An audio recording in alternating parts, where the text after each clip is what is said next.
We're about to dive into a case of cyberbullying so twisted it just completely captivated the internet. But what's at the heart of this story is a betrayal so deep, it's almost impossible to wrap your head around. Just think about that message. This is just one of thousands. For over 15 months, a teenage girl and her boyfriend were absolutely tormented by an anonymous harasser. Vicious, sexually explicit, and just plain cruel texts, day after day after day.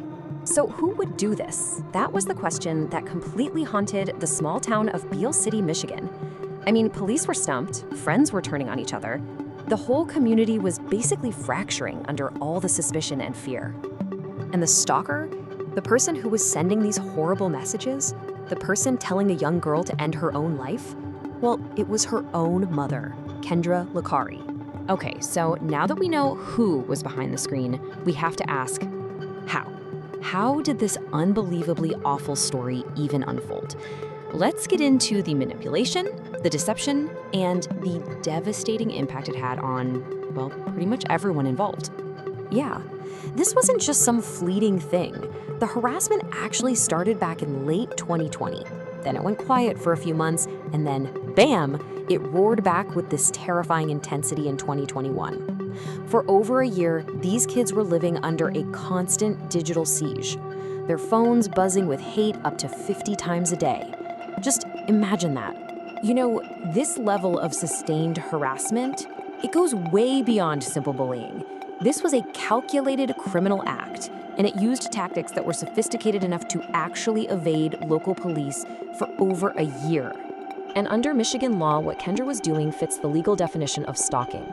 It's defined as a willful course of conduct. That means it's not just one act, but a repeated pattern of harassment that makes a victim feel terrified, frightened, and intimidated. And Kendra's actions, man, they fit that definition perfectly.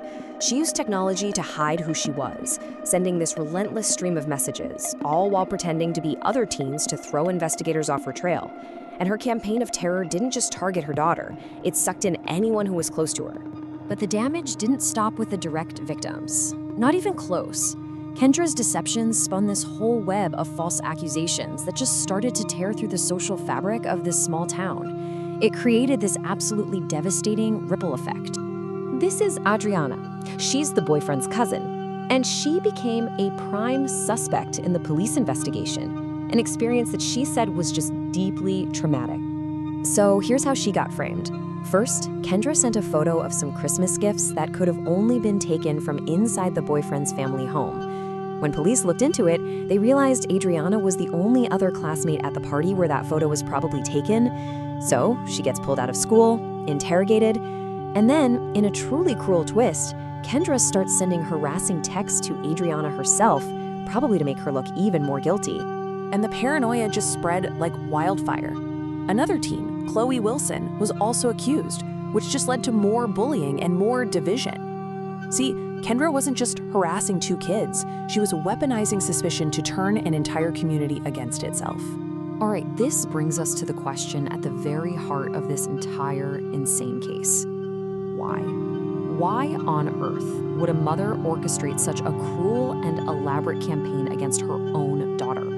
So Kendra's own explanation was that she was trying to protect her daughter by breaking up her relationship. Yeah, but observers, they've pointed to much, much darker possibilities. Could it be a form of Munchausen by proxy, where a caretaker creates a crisis to get attention and sympathy? Or was it about narcissistic control? Or maybe even a disturbing obsession with her daughter's boyfriend? We just don't know for sure. And this lack of a clear motive is a huge point of frustration for a lot of people. Like, as one Reddit user pointed out about the documentary on this case, this story just feels incomplete without an expert psychological analysis.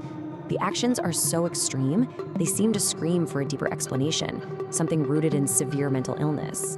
But eventually, the lie is unraveled. The FBI traced the IP address directly back to Kendra's phone. The truth was finally out. But the story was far from over. Now came the aftermath. So after pleading guilty to 2 counts of stalking a minor, Kendra Licari was sentenced to 19 months in prison.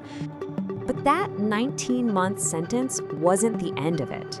Kendra was released on parole in August 2024, and she's scheduled to be under supervision into 2026. And for many people, the time she actually served felt, well, shockingly short for the years of psychological torment she inflicted. But maybe the most difficult part of the aftermath for any of us on the outside to understand came from the victim's own words. Despite everything, Lauryn said she still loved her mother. How is that even possible? Well, many observers suggest it's a textbook example of something called a trauma bond. This is a really powerful, confusing psychological response where a victim develops loyalty to their abuser. You gotta think of it as a survival mechanism. When someone controls your entire world, your brain can form this powerful attachment to them, even if they are the source of all your pain. It's not forgiveness, it's a tragic consequence of long-term manipulation. And ultimately, the damage done here is just immense. The false accusations, the broken trust, the psychological torment, experts and observers all agree the impact on all the kids caught up in this will likely last a lifetime.